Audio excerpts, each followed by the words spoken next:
So welcome to It's Not All About the Numbers, the leadership podcast that doesn't just focus on the bottom line. My name is Chris, and that is Mike.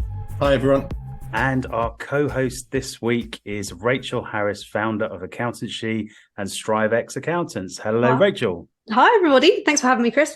No problem. So to kick things off, how's the week been? So I think this week, to summarise, will be a week of weather and pod recruitment. So it feels like I've been battling the weather all week, trying to get to different places. A 2.5 hour trip took me 5 hours the other day, getting back from London, which was fun. But I've been trying to get some different people to come on the pod in the future.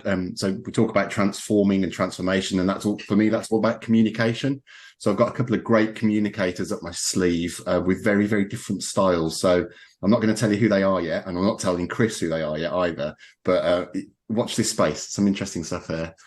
And then I suppose there's quite a lot going on. So I've really enjoyed getting out with the dogs this week. And I've been to a place called Cadbury Castle in Somerset, which is also known as Camelot. So allegedly it is King Arthur's Camelot, and wandering around there and looking out around Somerset and Dorset, it's been pretty amazing.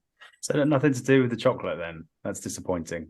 No, I mean, every time I go there, being a Brummie, right? Every time I go there, I think of the chocolate, but no. This is a lovely segue because I haven't been eating chocolate this week. I have continued my way to recharge my batteries. I've been continuing my exercise plan, which I'm very proud of. Yeah, it's been on the back burner for quite a while because I've been very busy with lots of different stuff. But I actually joined a program and been getting lots of tips from my personal instructor.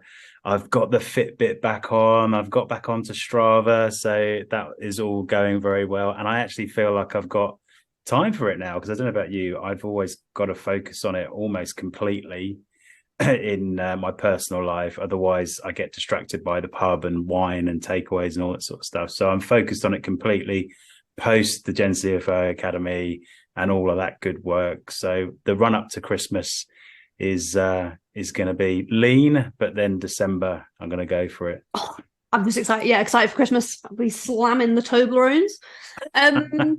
Yeah, really good. We had a really big milestone this week. Our business went over £1 million for the first time, which is pretty cool. Yeah, had a couple of job offers accepted, so that's taken us up to employees number 17 and 18 for the first time. Just super exciting. And then for recharging, I have a couple of non-negotiables that I've learned over time that if I let them slip, it leads to something not shiny. And so dog walking is also on the agenda for me. I've got a black lab called Blue.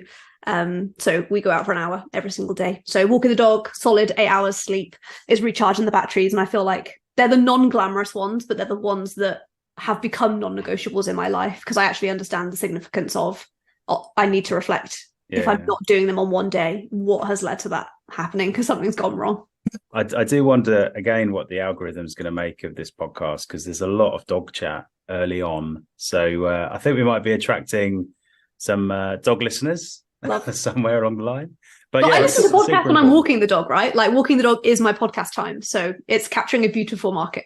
Well, I was talking to somebody this morning, actually, around what is work these days, and because obviously there's so much information via podcasts and YouTube and stuff like that, and you can feel guilty actually taking the time out of sitting at your desk at a computer to listen to a podcast. But actually, I think that's a really important foundation for good knowledge at work as well. If you look at my CPD record, I agree. I remember talking to a few sort of senior leaders, and they were always like, oh, I've got sort of to the point in my career where I've got ultimate flexibility and I can, train whenever I want. I can, listen to podcasts whenever I want. I can do that. And that was all pre-pandemic. Now, I think everybody's got that. It's not a case of being senior or not. It's just flexibility, right? And I couldn't agree more. I use the dog walk for podcasts, for thinking time, and a little bit of exercise as going back to that point, which is definitely needed in the Argent house. But so looking at this week, so I'm going to pick out so I saw an article, and it's more my world than the accounting finance world, which is there was an article on the BBC website about the new Google Pixel 8 phone, and you might have seen the advert for it, the capability that it's got, that you can take a photograph, and if you don't like the face somebody is pulling on it, if they're looking grumpy and you want them to look happy, if you've got lots of pictures of that person in your Google Photos, the clever AI algorithm will go in, find some smiles, and then embed it really neatly into the photograph you've just taken, which is amazing technology. And it looks brilliant. And I can see as a thing that you look at as a selling point, it's fantastic. But it really illustrates a point that I've been trying to get across for years in the world that I work in, which is intellectual property and data management, which is basically, is the picture the same picture as that was originally taken? With that change on it, is it the same thing? I think the answer's probably not. It is not. So then the next question is, who owns the picture? Because the way that the law works is that the person that presses the button for a photograph owns the photograph. But if the AI is changing it, who then owns it? Go on. You're looking at it from a legal point of view. I've actually had this conversation with a good mate of mine. He's a creative director, kind of linked to the BBC a little bit, and I came across one of his presentations, and he was sort of highlighting the AI generated images that are out there, and not as straightforward as the ones that you're talking about, but the ones where it's huge amount of processing and layering for weeks and weeks and weeks on end with lots of different images until you get what you want. And there was actually a fine art award won by a digital artist, which was really controversial. And he turned around and was like, to be honest, like, as an artist, that's exactly what I do. I just assimilate. I look at other people. I look at their references. I effectively then bring it into my own work and copy it, right? So there's almost like there's a legal point of view, and then there's an ethical point of view. Talking to the person that I know in the industry, they're fine with AI creating these things, but it doesn't really answer the ownership part of things. Rachel, do you ever use this technology? Are you kind of into that? So I have quite an interesting perspective as a content creator, in that images that look a bit AI, even if there's some sort of filtering tool on there, just don't perform as well as organic content that you can tell is real.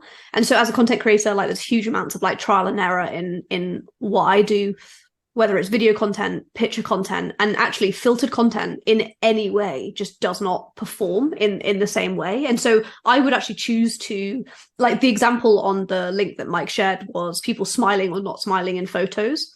And actually, I would much rather post a photo where one person is not smiling to signal to the user that it's not been artificially generated than post a photo where everybody is smiling, because it almost looks fake. But are you saying that AI doesn't like itself then? It sort of recognizes that there's an AI image and it's like, no, I don't want that. I want the real.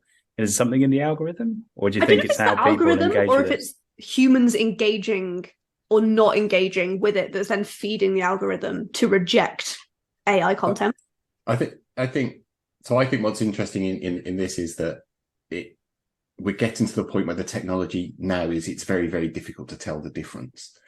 And that's the concern. And the link to the data world that I work in is that I'm working on a project where people are ingesting data, correcting it, and then republishing it. And I've made the point to them, said, if you're correcting somebody else's data, you're effectively taking on, or you're creating a new data product, and then you're sharing that. Do you understand the liability implications of you doing that? And they're like, oh, we hadn't even thought of it like that. It's like, and that picture was just a really visual way of illustrating that when people are manipulating and handling data, so even in your Excel spreadsheet and you're getting your numbers from one bit of the business and then you're thinking, oh, that can't be right, I'll just move that decimal point. What are you actually doing when you do that? You're taking ownership for that change, right? And it was just a really nice illustration of that. So it's not just legal ownership, it's also personal ownership and liability, and that it's not the same thing as you were given. Fascinating. And it also, highlights that the reg is way behind the real life, right? It's just it can't keep up. 100%. And I know that's been in a lot of press and a lot of articles, but it's almost like things are happening so fast that, nobody's legal team, even, Apple's legal team can't keep up with everyone. It is very interesting, and I suppose as a content producer, it's something that you have to keep in mind.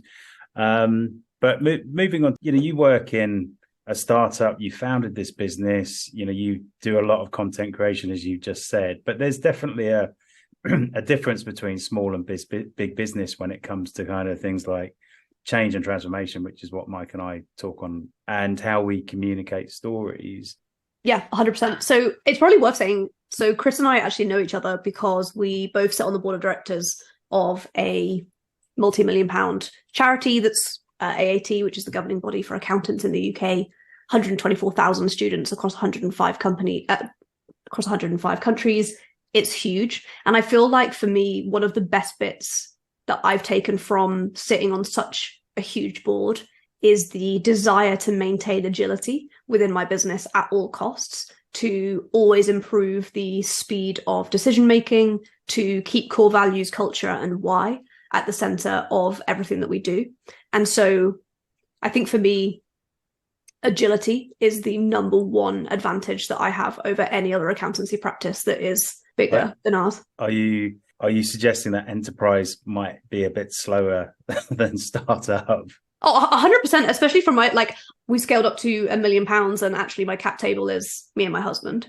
And so we definitely sit on the most extreme form of agile, in that our board meetings happen in bed quarters or shed quarters or on dog walks or when we're eating breakfast in the morning. And that is the highest level of agility. Like last week over dinner at the board meeting, me and Chris were talking about hackathons that we do within our practice to make sure that our team are financially incentivized to, if they can find a piece of tech or AI that can code faster than my nerdy accountant husband can, actually the team get a cash prize, and then we implement that into our practice, and that gets signed off at the next board meeting. And nice. So that desire for agility above anything else makes us hard to beat, actually, in terms of a growing and scaling practice. I love that idea. Yeah, I love that idea. And Chris is your husband, right? There's another Chris. James is your husband. So it's like beating the boss's hubby. I love yes. that. Oh my gosh. Yeah. So me and James are both co-founders of the practice, and James, we are all really, really competitive. So when we hire people, we are playing board games with them. We play card games. We play Exploding Kittens to see how people react under stressful situations. And so if we can bring in competitiveness into the business in any way, we'll do it. And so because of that, James is always the one to beat, whether it's a card game, computer game, whatever it is, James is the one to beat. And so hackathons are a way for us to incentivize the team financially, bring in the competitive spirit, stay after work and have some pizza, and bring in new tech into the business in a way that actually, for me, as the founder, I'm not having to appoint a CTO to constantly be on the lookout for new AI. My team are incentivized to do it for me. So, Mike, what do you think is behind this, right? We've worked in big and small businesses, and is it just the decision-making process is longer? There's more bureaucracy in there, or is it a different culture? What do you because I think you can implement some of this stuff into large business, but why is it harder? Well, there's only a certain amount of cards in the Exploding Kittens deck, so as the business gets bigger, you can't all play, I think. Yeah. No, sorry, that's a facetious answer. Firstly, I just want to say your organisation sounds amazing. It sounds like a lot of fun, and that's fantastic. When you were talking, what I was thinking about is corporate inertia and organisational inertia. And I think as an organisation grows, you bring in more and more people, and you're managing more and more risks as the company gets bigger and bigger. So actually, decision making does become slower. The way processes work becomes slower. So actually, I think it is a function of size to some degree. Whilst you can have your kind of skunk works bits in business that counter the organisational culture and do things like you've just described, actually it's very difficult to make the whole a really big business work like that. And I think that's basically what it comes down to. Small companies have that less inertia, are less resistant to change, are less resistant to doing things differently. Whereas big companies, you've got an infrastructure, you'll have to have processes. The processes that are documented would need to change. So just institutionally, it's more resistant. I've got a hard stat for you here. Actually, it's So again, it comes from, I think it's McKinsey. I have to double check, but it was basically saying that organizations under 100 employees see successful digital transformation. They would describe themselves as successfully digitally transformed 2.5 times more than large enterprise. So let's round it up, say 3 times more. So it's almost saying that small business, so don't go over 100 employees, Rachel, but small business is 3 times as likely to be successful at transformation because of some of this behavior and competency and attitude, right, than large companies. Yeah, I definitely feel like there is somewhere very like meaningful halfway between the two. So like for us, that looks like the reason we do those hackathons is to embrace AI and tech in a way that is incredibly exciting, but also maximizes the amount of profit margin that we have to be human. So are we treating them as a person first and a client second? Are we implementing core values? Are we leaving this person better than we found them? If they're spending money on marketing and there's no trademark, are we mentioning that we can introduce them to an intellectual property specialist? Like, for me, that the point in between is not just prioritizing profit driven, like the profit that's come from AI, and actually finding somewhere really useful in between that maintains profit margins by utilizing AI and then adding value with that extra profit margin. The actual, I've just looked it up. So it is actually McKinsey who produced this research, and they're saying that the key factor between large and small business was that there was a clear change story for transformation. So, and I think that hackathon and that kind of discussion around beating the boss is actually a really clever way of bringing in a compelling story. And I feel like, so we have like employee net promoter scores and employee engagement software running all of the time. Everybody has pulse surveys every 7 days. And so one of the things that we are constantly looking at is delivering feedback in a way that aligns with core values. So every single manager and every single employee is taught to give feedback to other members of staff by tying it into a higher purpose, higher mission.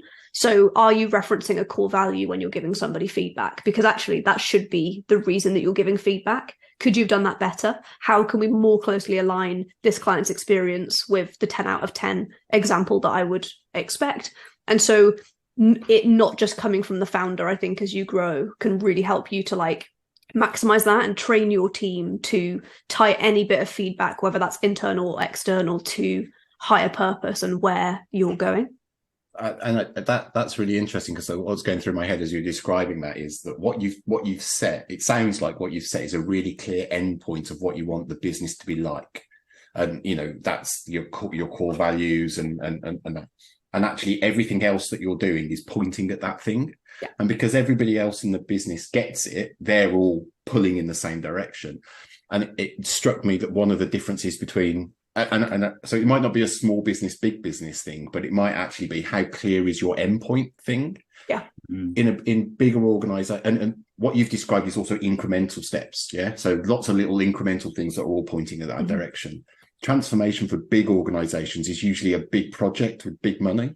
So actually you've got a time frame that isn't organizational culture, like 15 years, that's where we want to be, this is who we want to be like. It's much more, this is the change we want to see and we want to implement it now. So transformation itself fundamentally means something different in a big organization to a small, and that maybe that's something that's coming through in this conversation. I think the other thing is just we'd love to pick Rachel's company up and drop it into an enterprise and let it run alongside, right, some of these programs, because you don't necessarily have to change everybody all the time. If you have like a pocket of transformation, a pocket of best practice as an example, and you can point to it, then I think that's probably a good place to start, because trying to boil the sea, as we say, is just never going to happen.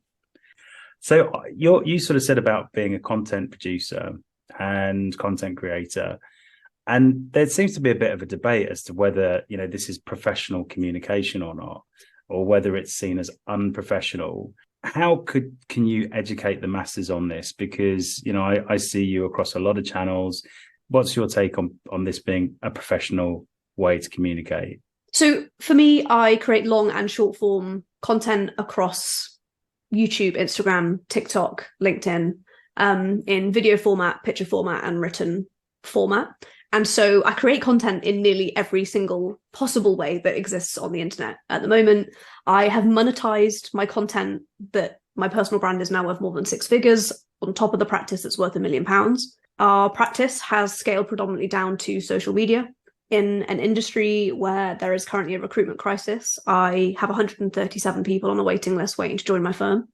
And all of that has come from storytelling, lowering barriers to entry, increasing financial education. The only lack of professionalism is, I guess, that it's not all on LinkedIn. For me, that story and that sense of purpose comes from, I was a charity shop kid. I was a free school meal child. I was told by a careers advisor that I had too much personality to become an accountant. And my solution to a lot of that storytelling to make sure that there are no financial barriers to people accessing it is content.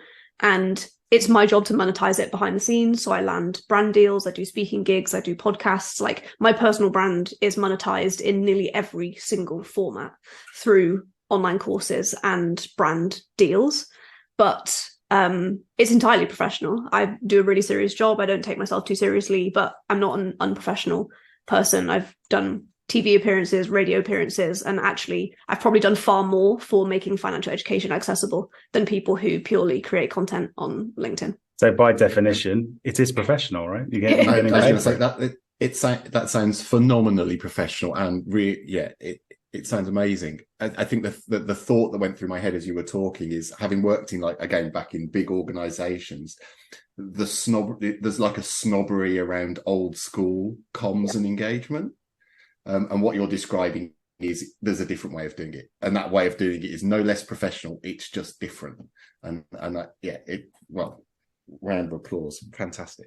But even things like recruitment, right? Like, the people that we are targeting with recruitment has changed. If I'm looking for a school leaver, if I'm looking for somebody to come in as an apprentice or even a career changer, those people are not on LinkedIn anymore. They've probably got a LinkedIn profile because someone's auntie told them to make one. But, like, fundamentally, that's not where they're consuming content. That's not where they're looking for jobs.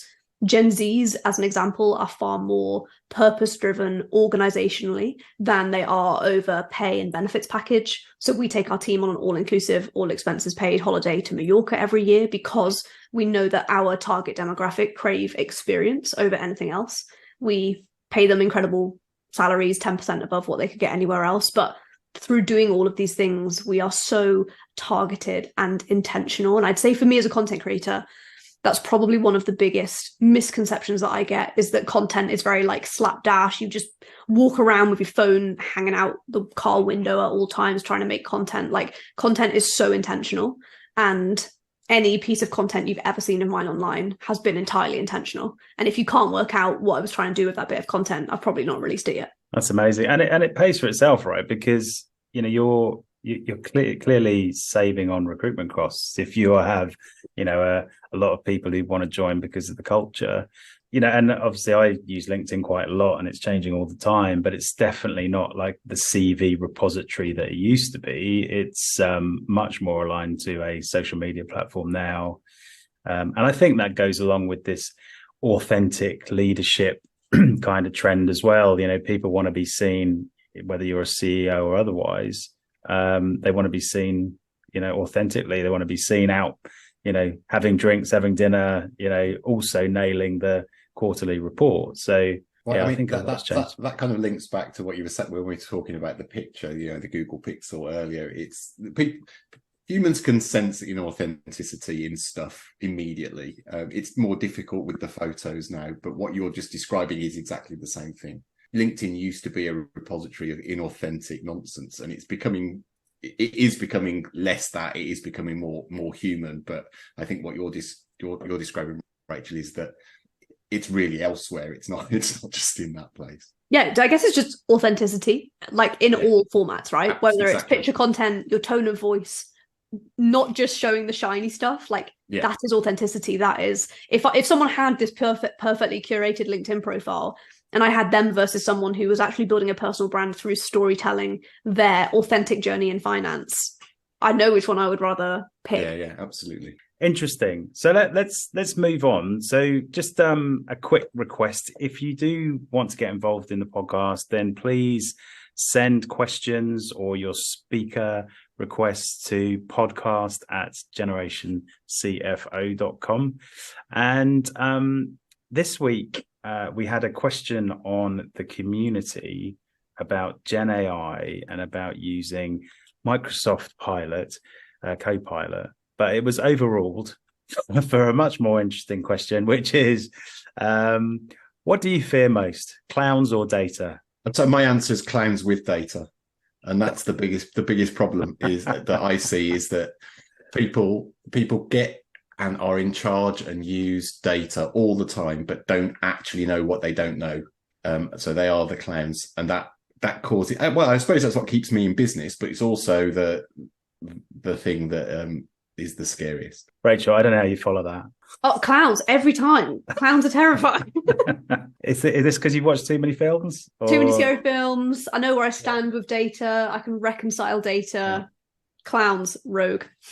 Yeah. Well, just for balance, I'm going to say data because, yeah, it's something that's totally estimated. I think, whether it comes from data management, data engineering, use of data, it's like everyone thinks it's pretty easy. So, and that's just the route to failure, as far as I'm concerned. If you don't have a strategy, you don't have a plan, you don't really understand it very well, then, you're never going to get anywhere. And there's a lot of people who talk about data,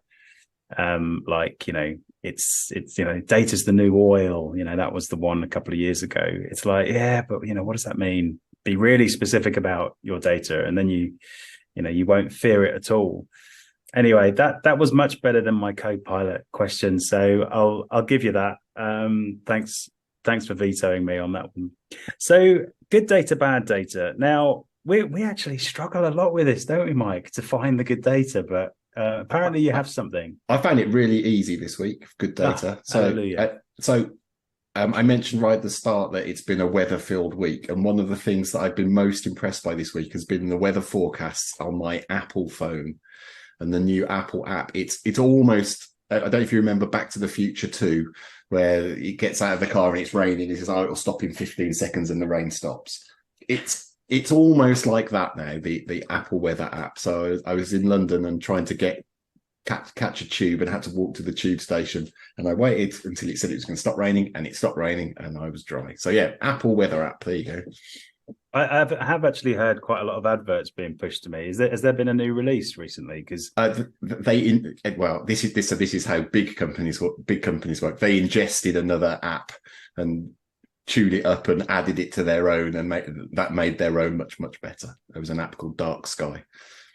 Yeah, there's some great adverts out there at the moment, but all a bit bleak though as well, because it seems to be based around, if you have a car crash, well, don't worry, they'll sense that and then they'll be able to send someone to you, which I don't know why.